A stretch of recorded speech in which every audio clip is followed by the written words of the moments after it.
Shalom, queridos amigos, bienvenidos una vez más a nuestra clase de los sábados. Gracias por estar aquí, gracias por prestarse a hacer esta terapia colectiva de los sábados a través de las enseñanzas de la Torá. Hoy nos toca estudiar la parashá Emor, que comienza así.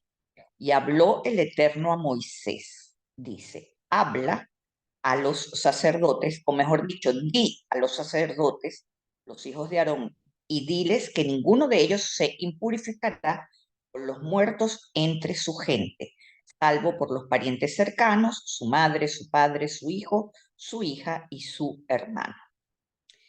En hebreo, la palabra emor significa literalmente di o habla, pero tiene una connotación particular y diferente a la palabra lemor. Ya ustedes saben que muchas veces es usado en la Torá, Vaidaber Adonai el Moshe lemor, que quiere decir, Dios le dijo a Moisés, dile a los hijos de Israel. También se usa para, digamos, expresar las ideas de Dios, davar, devarim, o diver, ¿verdad? Que también se traduce como decir, palabras o cosa.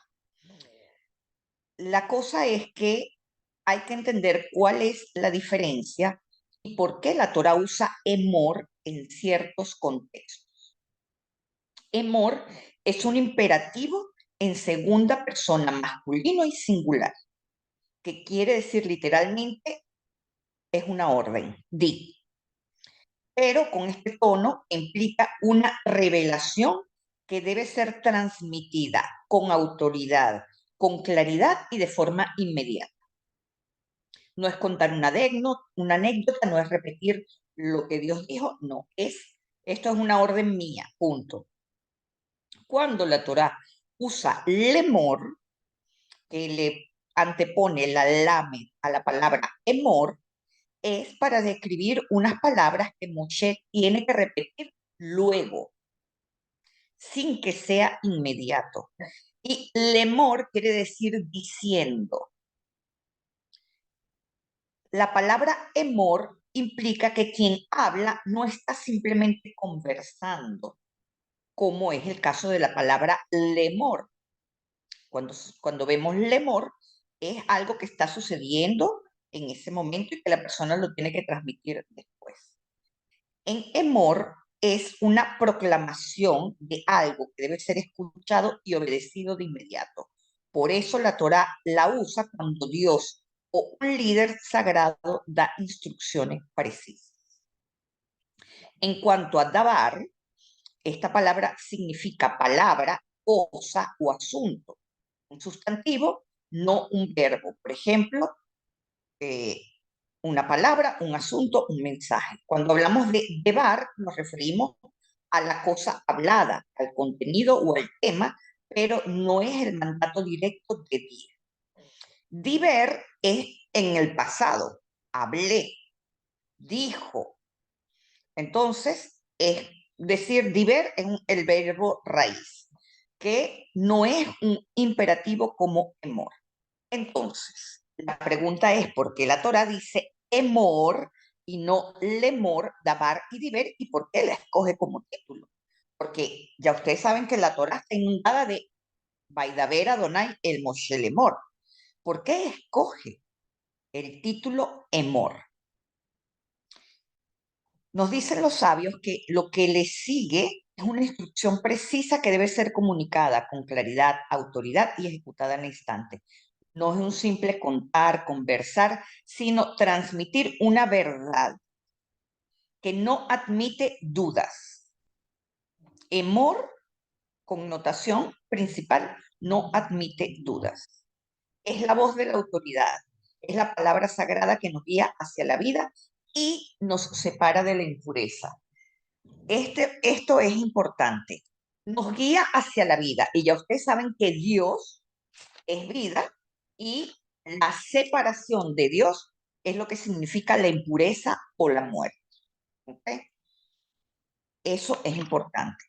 ¿Por qué? Porque el papel de los Kohanim es indispensable para sostener el Mishkan. Por eso estas órdenes deben ser atacadas estricta y rigurosamente.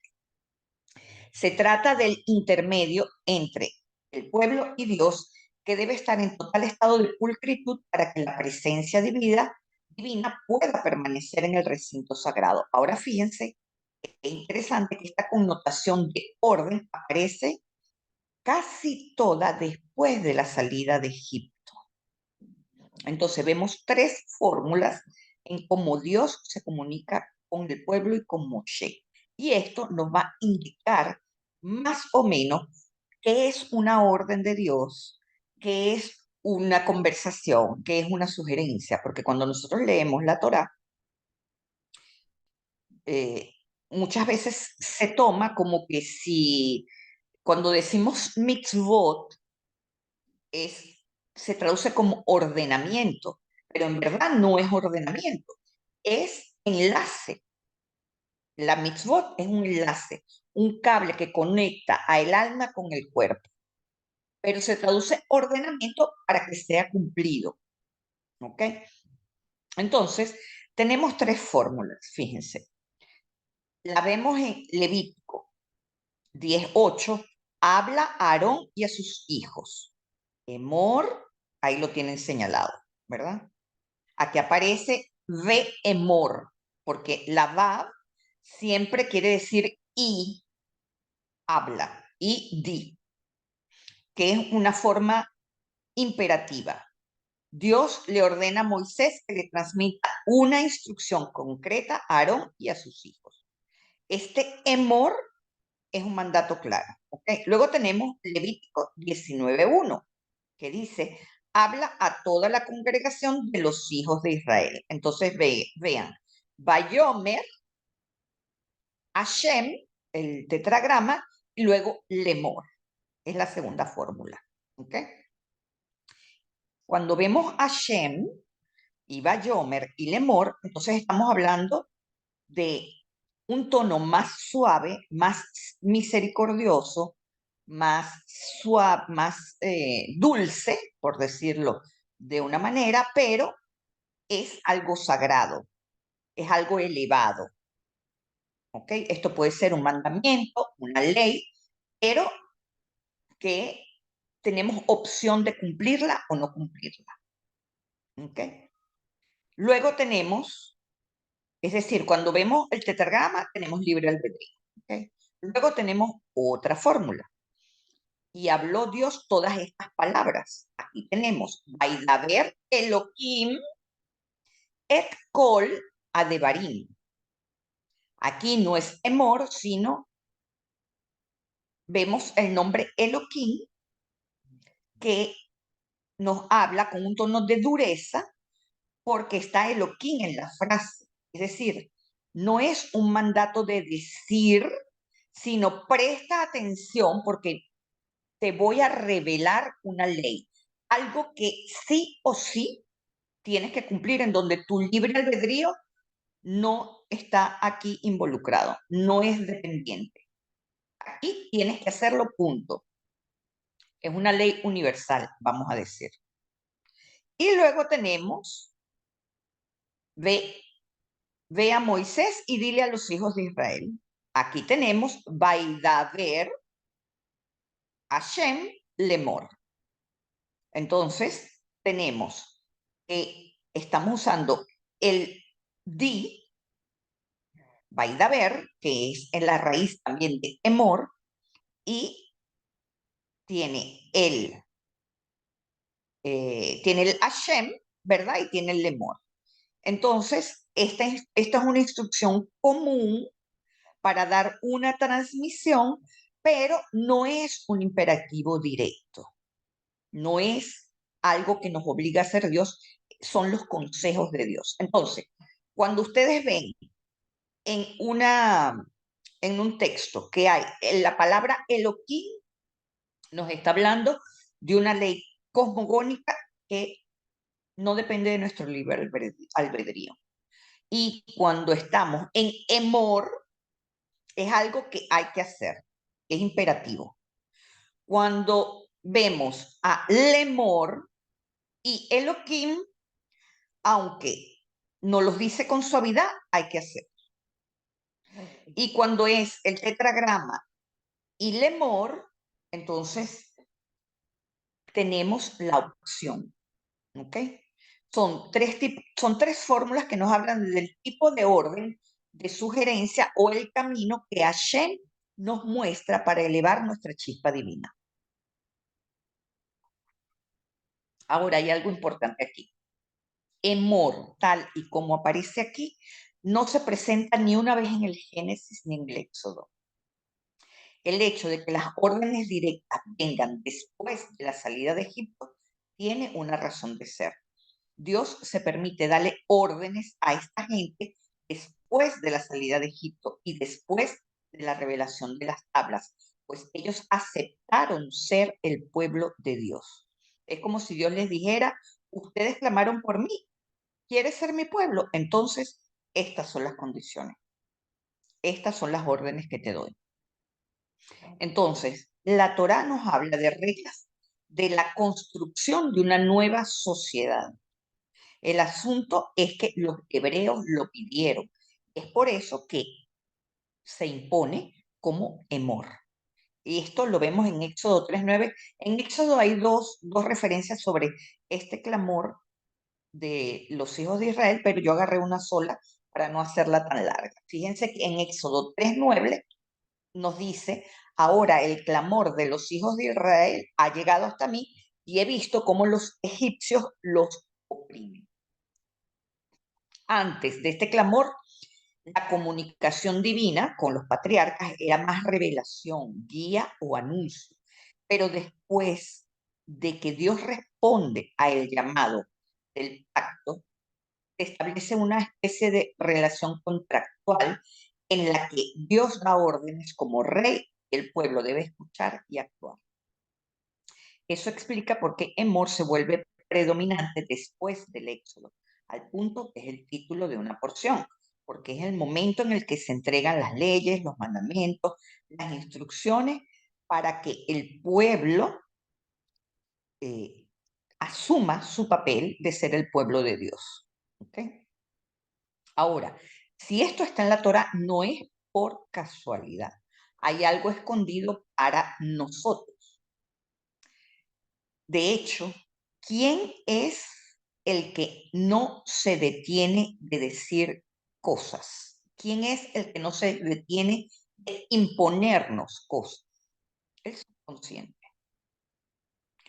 Por eso podemos pensar que el mandato emor, esa orden clara y directa de di o habla, es también una invitación imperativa a actuar para detener el ciclo de pensamientos rumiantes que nos hacen dudar, cuestionar o resistir la palabra divina y sus leyes. Dudar es la clave. Cuando la mente se queda dando vueltas y vueltas en los mismos miedos, en las dudas o las quejas sobre lo que debería ser o no debería ser, se cae en un estado de rumia que paraliza y nos aleja de la acción consciente, nos aleja de la conciencia, nos aleja del da'at. Es como que si la mente nos extrae, la mente subconsciente nos saca de la presencia divina. Fíjense cómo desde la psicología cabalística podemos darle una nueva lectura a este enunciado de la parashá Emor. Moshe, que representa nuestra Neshama, Aarón y sus hijos representan a Jod, que es nuestra personalidad. Entonces podríamos decir, Dios le dice nuestra Neshama, Dios le dice a nuestra Neshama que le ordena a nuestra personalidad, a nuestra mente, purificarse para oficiar como sacerdote. Así se podría traducir de manera cabalística ese enunciado. Aarón es la representación de Jod. Aunque solemos pensar en Aarón como el bondadoso por su rol pacificador, en el mapa de las Sefirot él representa a Jod, el final de la columna izquierda.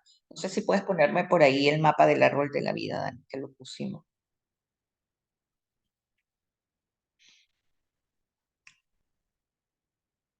¿Por qué es importante? Porque Hod implica refinar el hablar.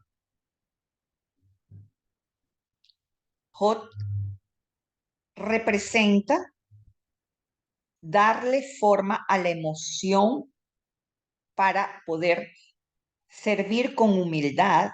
Ahí está Hod, vean, es la tríada inferior del árbol, ¿verdad? Señala a Dani, por favor.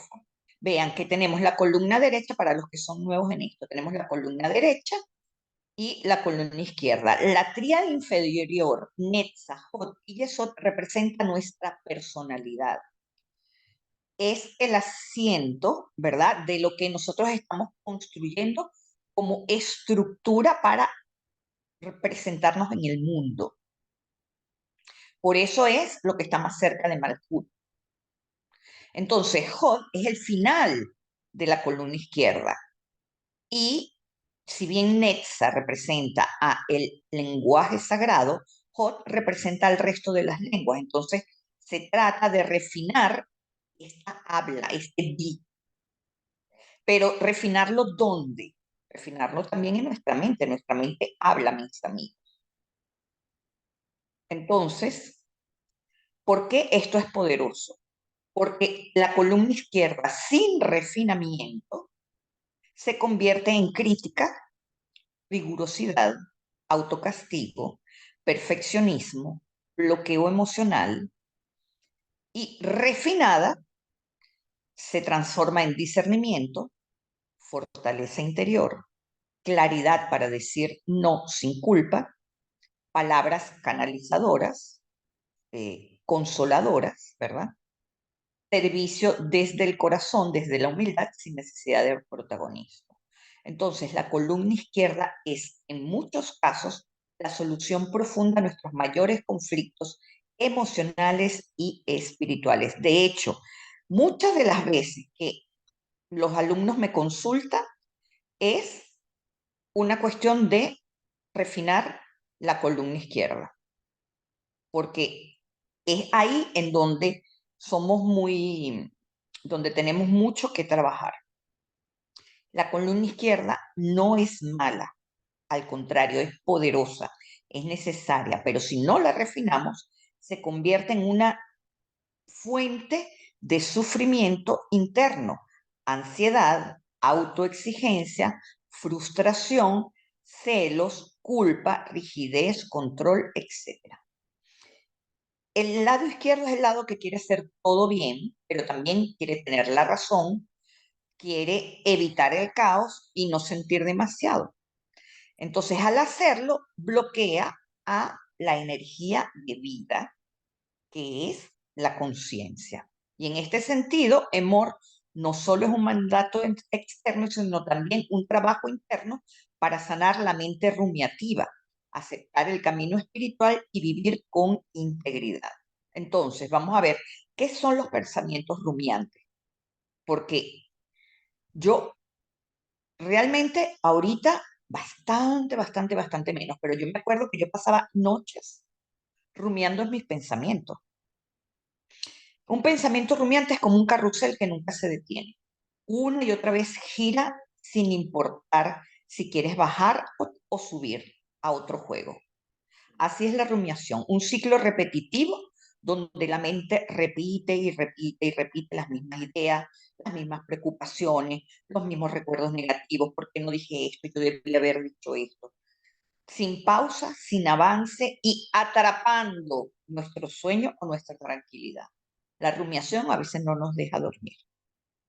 ¿Por qué nuestra mente rumia? Es la pregunta. La mente se queda atrapada en esa rueda porque busca una solución, una salida. Cuando no la encuentra, vuelve a girar en torno a los mismos temas, tratando de entender, de controlar o anticipar lo que ya pasó o lo que podría pasar. Es un mecanismo compulsivo, casi adictivo, que se alimenta de nuestra ansiedad. Recuerden que una parte nuestra es nefesh, es animal. Y así como existen los animales rumiantes a través de su estómago, nosotros somos rumiantes de la mente. porque tenemos niveles espirituales más elevados. Entonces, ¿cuál es la diferencia entre preocupación y rumiación? Porque podemos confundirla también. La preocupación mira hacia adelante. Es un intento de prepararnos para el futuro. La rumiación, en cambio, mira hacia atrás. Ir en torno a lo que ya fue, a los remordimientos, a los errores, a las pérdidas.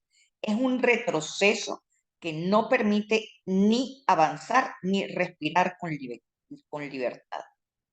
El impacto diario de la rumiación es importante porque no importa lo bien que haya ido tu día ni los momentos hermosos que vivas. Basta un instante de silencio para que ese carrusel mental comience a girar otra vez, trayendo los mismos pensamientos, las mismas dudas, los mismos dolores una y otra vez, y te saca del agradecimiento, te saca de la vida, ¿verdad? Entonces es como un eco de la mente que te va dejando sin aire, sin espacio para la calma y sobre todo sin espacio para la creatividad. Es decir, bloquea a la céfira de Yesod. Fíjense que lo estábamos hablando antes de comenzar la clase. Entonces, ¿cómo rompemos el ciclo de rumiación? No basta con detener el carrusel, porque la mente resiste el cambio. Hay una técnica que se llama la técnica 333, que reconecta con el presente en segundos. Esto es bastante de programación neurolingüística. Fíjense, la primera es sacar de la cabeza al cuerpo. ¿Cómo se hace? Número 1, miramos a nuestro alrededor y nombramos 3 cosas que vemos.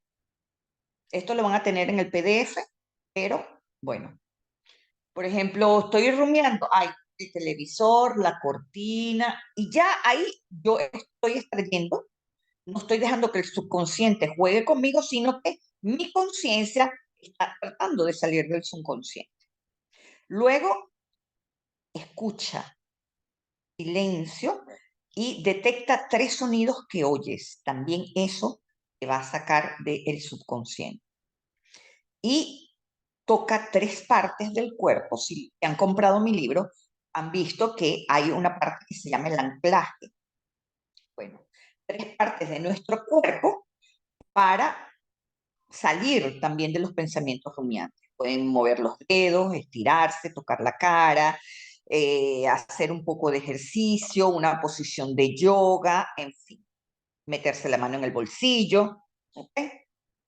Entonces, es importante que extraigamos, o sea, la idea es, estos son 3 ejemplos, pero ustedes pueden, si tienen otras ideas para sacar a el cuerpo de la mente, entonces lo pueden hacer, porque se trata de que volvamos a entrar en la conciencia y salgamos del subconsciente. Entonces esto obliga al cerebro a salir de el bucle, yo le pongo el bucle mental, digamos la rueda mental y entrar en el presente, ¿verdad? Y esto lo podemos hacer en una cola, en manejando, en cualquier espacio en donde estemos.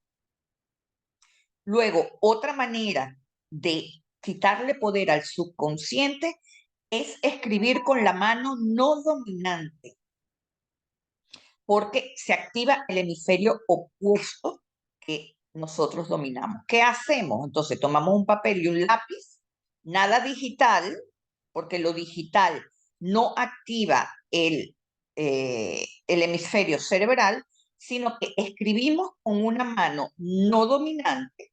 Si eres diestro, usas la izquierda, y si eres zurdo, usas la derecha. Entonces escribes cosas como estoy pensando, puedes escribir esos pensamientos rumiantes para que al verlos, ¿verdad? Los hagas conscientes, se los sacas al subconsciente. Mi cuerpo está sintiendo esto, por ejemplo, voy a dejar estos pensamientos aquí, en este papel. ¿Por qué funciona? Porque activamos el hemisferio cerebral opuesto al dominante, lo cual interrumpe el patrón automático de la rumiación. Recuerden que el subconsciente es eso, es el autómata interno. Además, al escribir lento y torpe, el cerebro entra en modo observador y se relaja. Se van a dar cuenta que toda la atención la van a poner en tratar de escribir bien. ¿Okay? Es bastante efectivo. Y esto sirve para todas las cosas, no solamente para la rumiación, para todas las cosas cuando el subconsciente los está atacando. ¿Okay? Porque ya les he explicado que nuestras creencias que están en el subconsciente son los peores enemigos de los deseos que tenemos. ¿Okay? La conciencia puede querer algo, pero el subconsciente dice no, y el cuerpo, el universo y todo lo que somos obedece al subconsciente. La rumiación empeora cuando peleamos con nuestros pensamientos y todo empeora cuando peleamos con el subconsciente. Por eso tenemos que usar técnicas eficaces como para, vamos a decir, tratar científicamente a ese animalito que tenemos adentro. ¿Ok? Entonces, aquí cierro el aspecto de rumiación. Si tienen preguntas, pues la vemos en la sesión de preguntas y respuestas. Vamos a pasar a otro punto, que es que esta porción está dedicada supuestamente a los sacerdotes. Aquí pareciera que no nos concierne, pero no es cierto. Resulta que todos somos sacerdotes y así lo afirma la Torá. En Éxodo 19:6 dice: y ustedes serán para mí un reino de sacerdotes y una nación santa. Aquí estamos en el libro de Éxodo, recuerden. ¿Qué significa que somos sacerdotes? Cuando decimos que somos sacerdotes, no nos referimos a usar túnicas o hacer sacrificios en un altar físico, sino a una realidad interior y energética. Esta frase no fue dicha solo para los hijos de Aarón, sino a todo el pueblo. Fíjense que lo que les dije ahorita es Éxodo, pero aquí en Levítico, después de que se da toda la instrucción en esta porción a los sacerdotes, el capítulo 21 termina diciéndole: y así habló Moisés a Aarón y a sus hijos y a todo el pueblo de Israel. Entonces, ¿qué quiere decir esto? Que también lo de los sacerdotes nos implica. ¿Cómo? Porque sabemos que hay un estatus de función sacerdotal que no todo el mundo puede cumplir. ¿A qué se refiere entonces la Torá cuando dice que todos somos sacerdotes? Fíjense, el rol de sacerdote tiene una equivalencia con nosotros. Cuando nos dice que tenemos que mantener, el sacerdote tiene que mantener la pureza, eso quiere decir para los simples mortales que necesitamos espacios limpios emocionalmente, ¿verdad? Cuando el sacerdote, el Kohanim, ofrece sacrificios, esto quiere decir que nosotros, que somos los que vamos a ofrecer el animal en sacrificio, estamos ofreciendo a nuestro ego para servirle al alma. ¿Ok? Y es el sacerdote el que ejecuta. Cuando el sacerdote le toca no tocar lo impuro, nosotros no podemos cargar lo que no es nuestro. No tenemos que cargar ni materialmente, ni mentalmente, ni emocionalmente lo que es nuestro. ¿Okay? Y cuando nos dice que el sacerdote tiene vestiduras especiales, también las vestiduras se trata del cuerpo de luz, el aura, que llevamos sobre nuestro cuerpo de energía y que va reflejando lo que nosotros llevamos dentro. Esto es una energía que no se ve, pero que se proyecta, que se siente, ¿verdad? Entonces, cuando tenemos esta situación con los sumos sacerdotes, nos está hablando tremendamente de la columna izquierda del árbol de la vida.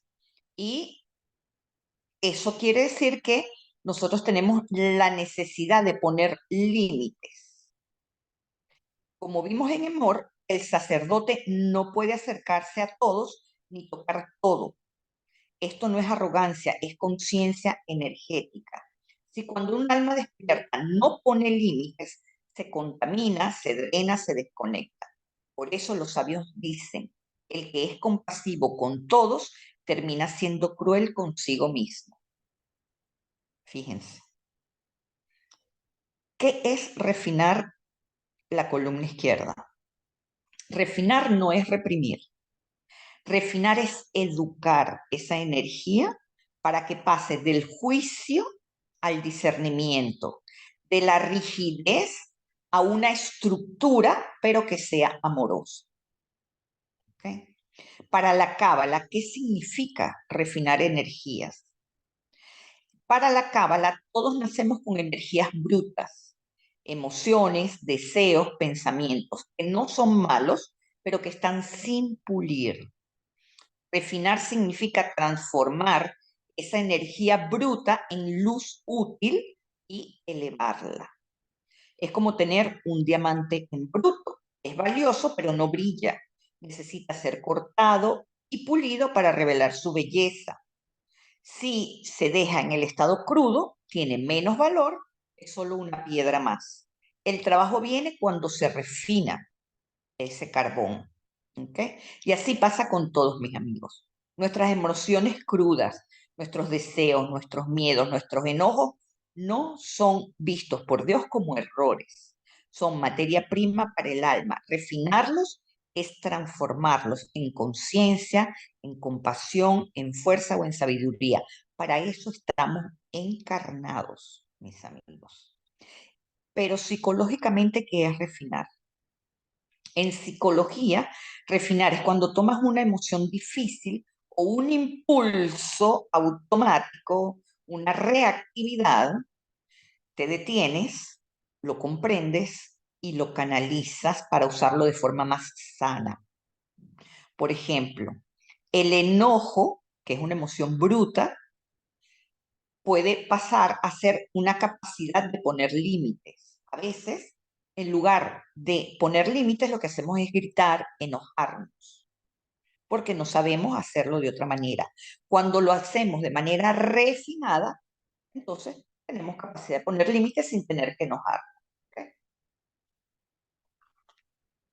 El miedo.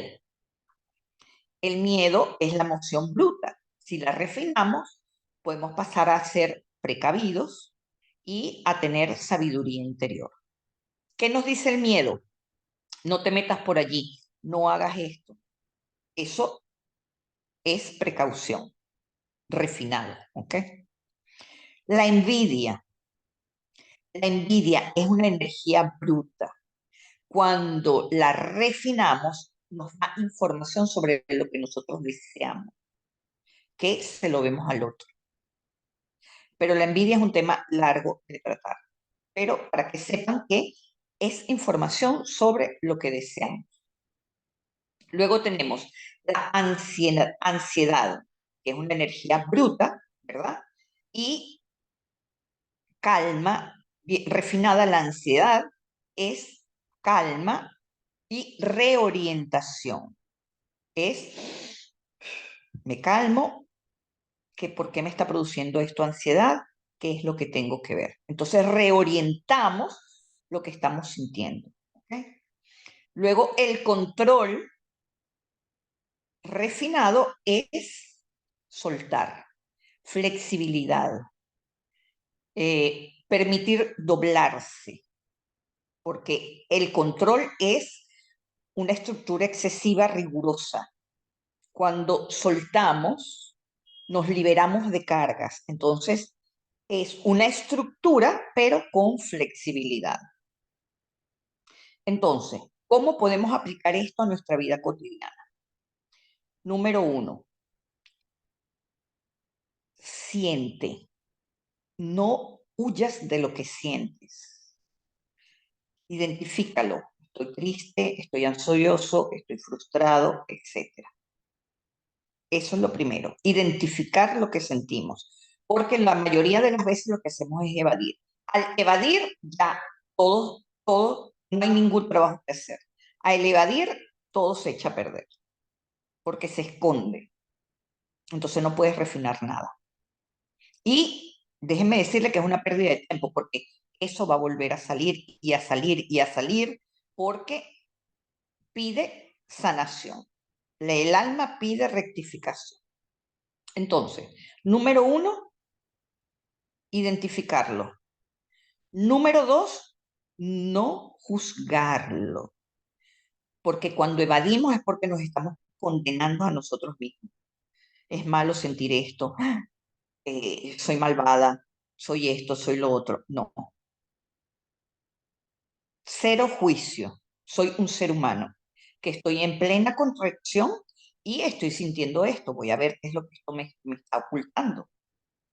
Luego, la pregunta número 3. ¿Qué me está ocultando esto? ¿Qué me está diciendo? ¿Qué necesito escuchar para que sea transformado? Número 4. Elegir una reacción diferente a lo que me dice mi impulso interior. Si mi impulso interior me dice gritar, me quedo callado. Me digo, hoy no voy a reaccionar igual. Agarro mi cuadernito y voy a escribir con la mano no dominante para sacar mi emoción reactiva. Respiro, hablo con calma. No es momento de meditar, es momento de accionar, de usar técnicas para salir del estado en donde estoy. ¿Ok? En resumen, ser un Cohen es un arquetipo, no un rol de actividad. En Cábala el sacerdocio es un estado de conciencia y por eso todo el que sigue la Torá tiene que tener un estado de conciencia sacerdotal, que es cuando decidimos vivir en alineación con lo alto, servir al alma y proteger nuestra energía. Así activamos ese arquetipo del sacerdocio. Los sacerdotes en la Torah no tienen más reglas por capricho divino, sino porque su rol es contener lo sagrado, analizarlo. Del mismo modo, cada persona que despierta a la cosmogonía es diferente al resto de los mortales. Se sale de la Matrix y entonces desea vivir una vida más consciente, más espiritual, más alineada con su propósito, necesita establecer límites claros. ¿A qué me refiero con límites? A límites emocionales, a límites mentales y a límites físicos y espirituales. Es decir, con qué personas, ambientes o contenidos me relaciono, qué me nutre o qué me contamina, qué pensamientos permito que entren en mi mente, cuáles son mis pensamientos rumiantes, por qué tengo pensamientos rumiantes, de qué me siento culpable, de qué me arrepiento, hasta qué punto cargo con los problemas del otro, dónde termina la compasión y dónde empieza mi desgaste. Todos estos aspectos, ¿verdad? Son los que la columna izquierda nos está pidiendo poner límites. ¿Ok? Entonces, refinar se llama Abodat Amidot, el trabajo sobre las cualidades del alma, y es uno de los propósitos más grandes de nuestra existencia. Es decir, lo que está en el caos, ordenarlo con conciencia. Y eso nos convierte en un canal de luz para el mundo, que es eso lo que es un Cohen. Un Cohen es una antena, mis amigos. Y eso es lo que Dios nos está pidiendo. Todos sean una antena para que yo pueda entrar en el mundo de ustedes, porque el mundo es nuestro. ¿Ok? Ahora, cambiando de tema, otro tercer punto que este año quiero tratar es algo tremendo que vi aquí en esta lectura. Fíjense lo que nos dice en Levítico 21, 18 al 23. Dice, ningún hombre que tenga una pierna rota o un brazo roto, o que es jorobado o enano, o que tiene un crecimiento en el ojo, o que tiene una cicatriz o de furúnculo, un escorbuto o testículos aplastados. Ningún hombre de la descendencia del sacerdote Aarón, en el cual haya defecto, podrá ofrecer la ofrenda encendida para Jehová. El que tenga defecto no podrá ofrecer el alimento de su Dios. Podrá comer del alimento de su Dios, tanto del Santísimo como del Santo, pero no entrará tras las cortinas ni se acercará al altar porque tiene un defecto. No profanará estos lugares sagrados para mí, porque yo, Hashem, los he santificado. Es decir, el que tiene un defecto profana el lugar santo. Muchas personas, y ahí me incluyo, al leer estos versículos se sienten incómodos porque parece estar presentes ante un Dios excluyente o insensible a las personas con discapacidades físicas.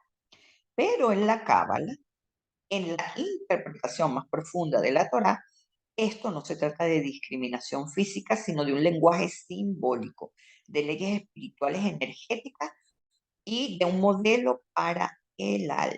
Fíjense que cuando la Torah menciona condiciones físicas como una pierna rota o un defecto en el ojo, está usando un lenguaje simbólico para hablar también de estados del alma o de canales energéticos del ser humano. Por ejemplo, una pierna rota, Hot y Netza y Yesod, es dificultad para sostenerse en la vida con equilibrio, es decir, las columnas desequilibradas. Defecto en el ojo, percepción nublada, incapacidad de ver lo sagrado en lo cotidiano. Testículos aplastados, imposibilidad de generar nueva vida espiritual o canalizar continuidad. Estos detalles físicos reflejan algo más profundo que está roto o limitado a nivel de conciencia o de energía en el árbol cefirótico. ¿Por qué no pueden pasar la cortina? ¿Por qué no pueden servir en el altar? Porque el altar representa lo más elevado de la vibración humana. El sacerdocio, entonces, representa una frecuencia espiritual extremadamente sutil donde se canaliza energía divina para todos. Es decir, el que entra tiene que ser íntegro para todos los demás, para que todo pueda, para que el árbol de la persona que canaliza esté completamente despejado y todos puedan aprovechar la energía que emana de él. La Torá no dice que estas personas con defectos físicos no son valiosas, sino que ese canal específico requiere una estructura energética perfectamente alineada. Es como un instrumento musical. El que ha tocado cuatro o guitarra sabe que cuando hay una cuerda floja no se puede afinar, ¿verdad? Entonces el 4 no puede formar parte de la orquesta, del grupo, de lo que sea, porque no puede ser tocado, no crea una disonancia en la música que se está tocando. Y eso no tiene que ver con el valor del músico, sino que el instrumento pues está dañado. ¿Ok? Psicológicamente, esto nos habla de la importancia de trabajar nuestras fisuras internas antes de asumir liderazgo espiritual. Fíjense, cada uno de nosotros tiene defectos internos, heridas emocionales, formas distorsionadas de ver la realidad, impulsos no refinados, miedos que paralizan. La Torah dice, no te acerques al altar con eso, no porque Dios te rechace, sino porque vas a dañar más de lo que puedes reparar si no limpias primero tu canal. Por eso vemos, mis amigos, en el mundo espiritual, muchos intentos de maestros que se quedan en el camino. Ser maestro de Cábala no es seguir un cursillo que esté firmado por un gran mecubalín, no es tener un super nivel intelectual, no es dar clases, no es fundar una academia. Hay toda una implicación energética tremenda. Para empezar, el maestro tiene que desarrollar un Magen interno contra el Yetzer Hará, porque recuerden lo que les dije antes, el Yetzer Hará protege a Dios de nosotros, de nuestras impurezas. Si pretendes acercarte a la luz y vienes cargado de clipot, el Yetzer Hará no te dejará pasar, al contrario, te derrumbará o te usará para agrupar a los impuros en grupos para que se mantengan alejados de la verdadera luz. Y es así como vemos a muchos eh, falsos gurús, estafadores, como los quieras ver, que tienen montones de gente que los siguen, pero montones. Y luz not found, no hay luz ahí. ¿Por qué? Porque el Yetzer Hará los mantiene alejaditos para que no estén molestando y no estén impurificando el verdadero Kodesh HaKodashim. La pregunta es, ¿Dios nos ama menos si tenemos alguna limitación? Todo lo contrario. El texto deja claro que estas personas pueden comer del pan sagrado, es decir, la abundancia, tienen derecho a la abundancia. Siguen siendo parte del linaje sacerdotal. No están excluidos del espacio sagrado, sino que no pueden oficiar allí. Entonces, es una distinción de rol y no de valor. En el templo cada detalle importa porque se trabaja con energías sutiles. Esto es como es en medicina. No todos pueden ser cirujanos, pero eso no hace a otros médicos menos valiosos. O sea, todos son médicos y hay unos que son cirujanos, unos que son cardiólogos, hay otros que son ginecólogos y cada uno tiene su rol y ninguno desmejora el otro. ¿Ok? Entonces, en la cábala, el Cohen sin defecto es un símbolo del alma totalmente alineada. El Cohen completo representa un canal limpio, una emoción purificada, un cuerpo como vasija armónica del alma, una, o sea, una persona dispuesta a repararse, pero que tiene dentro de sí amor por lo sagrado, que tiene una necesidad de cercanía y que en base a eso busca su reparación y está consciente que tiene que repararse para poder dar lo mejor de sí.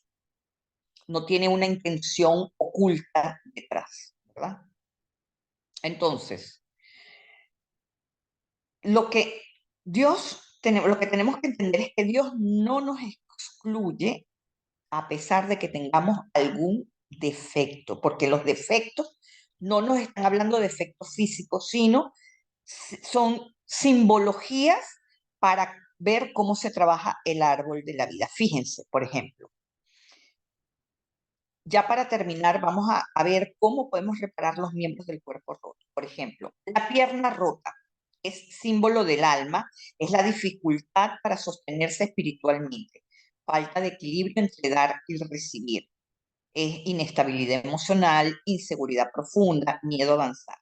¿Cuál es el trabajo interior que tenemos que hacer para que ese miembro se recupere? Ejercitar el bitajón, la confianza en que uno sí puede caminar hacia su propósito. Practicar rutinas como caminatas, meditación, respiración, oración. Muy importante la oración en este caso. Afianzar la columna central, es decir, tener bien claro cuáles son las limitaciones de la derecha y cuáles son las de izquierda, cuándo actuar y cuándo esperar. Entonces esto nos ayuda mucho en este trabajo interior para sanar la pierna rota. El defecto en el ojo. Vamos a ver. Nos dijeron visión distorsionada, incapacidad de ver con claridad el propósito, el bien en los demás o el camino. Esto es juicio constante, pesimismo, desconfianza. ¿Cómo se repara? Con gratitud. Voy a mirar a la gente con compasión. Visualizando, encendemos una vela y meditar en ver lo bueno primero. Fíjense que hablamos que en el Homer, que no todo el mundo tiene capacidad de visualizar, pero tenemos capacidad de percibir con otros sentidos. podemos ser auditivos, podemos ser táctiles, podemos ser intuitivos, ¿ok? Entonces, no necesariamente tenemos que tener capacidad de visualizar para poder reparar el defecto en el otro. Y sobre todo, estudiar textos en hebreo, salmos, el Zohar, la Torá. Eso ayuda a reparar el ojo. Testículos aplastados. Estamos hablando de imposibilidad de generar nueva vida espiritual. Esto es bloqueo creativo, esto es yesod bloqueado totalmente, desconexión del deseo puro, falta de imaginación, traumas sexuales, desvalorización del potencial interior. Entonces, como tenemos traumas sexuales, nos tenemos que tratar con un profesional, ¿verdad? Podemos hacer ejercicio de expresión creativa, dibujar, escribir, cantar, no sé, componer, ¿verdad? Eh, trabajar la energía sexual con conciencia, esto es cuidar con quién me relaciono, cuáles son mis actos sexuales, cómo los practico, etcétera, etcétera, etcétera. Eso nos enseña el Tikkun de Yesod.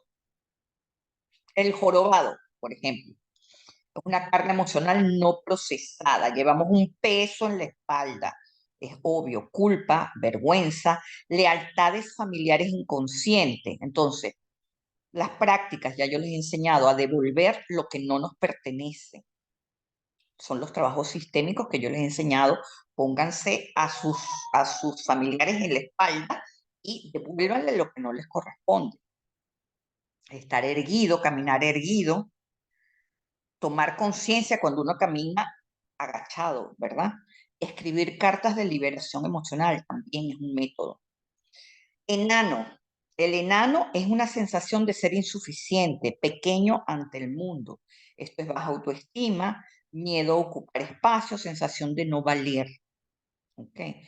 ¿Cuál es el trabajo para superar esta baja autoestima, etcétera, etcétera? Que es lo que la Torah nos quiere decir cuando nos dice enano. Hacer las afirmaciones que estamos haciendo en el Homer, como yo se las estoy enseñando. Eso les ayuda a aumentar el autoestima, afirmarse, valorizar sus logros y sus cualidades sin falsa modestia, conectar con Malhut, con nuestras acciones, o sea, hoy voy a hacer tal cosa, tal cosa, tal cosa y cumplirlo. Todo lo que me propongo, metas pequeñas, pero lo hago. Y de ahí uno va creciendo en las metas. En conjunto, ¿cómo trabajamos entonces todas estas heridas? Las nombramos sin miedo. ¿Tengo baja autoestima? Bueno, soy una enana, sin miedo, con honestidad, pero con ternura, sin, ya yo sé que enana no quiere decir que soy pequeña de tamaño, ni que tengo una tara genética, no. Quiere decir que tengo un problema de autoestima. Luego, busco repararlos, hablo, los llevo a la luz, hablo con alguien, lo escribo, se lo entrego a Dios en meditación, sin esconderlo, ¿verdad? Y luego transformamos eso en canales de elevación. Cada herida, mis amigos, es un canal para volverlos más fuertes. Un defecto en la vista puede hacernos ver a los demás con más empatía. Una pierna rota puede enseñarnos a caminar más lento y con más presencia, más conscientes de lo que hacemos. ¿Ok? Cada uno de esos defectos corresponde a un tipo de desalineación energética relacionada con la sefirot y las 3 columnas del árbol de la vida. No son todos los defectos posibles porque es una muestra representativa de los más esenciales. ¿Por qué la Torah menciona estos y no todos los que existen? Porque esta nos está hablando de símbolos arquetípicos representados en desequilibrios del alma que impiden canalizar ciertas energías. Por ejemplo, la pierna rota, ya lo dijimos, Nexa y Jod. El brazo roto, Gebura Gesed. El jorobado, Tiferet. El enano, Malhut. El ojo, Jochma Binah. El furúnculo, los escorbutos y los testículos aplastados, Yesod. ¿Se dan cuenta? O sea, ¿qué pasa con los defectos que no están en la lista? No tiene nada que ver con un defecto físico, sino con una lista que nos están hablando de las sefirot, mis amigos. Entonces, lo que tenemos que entender, y ya para cerrar, es que la Torá no está discriminando a nadie, sino nos está educando con símbolos. Y eso nos lleva a un trabajo poderoso, que es no buscar ocultar nuestras fisuras, sino reconocerlas, entender su mensaje y repararlas desde el amor. ¿Ok? Ahora sí podemos ir a las preguntas.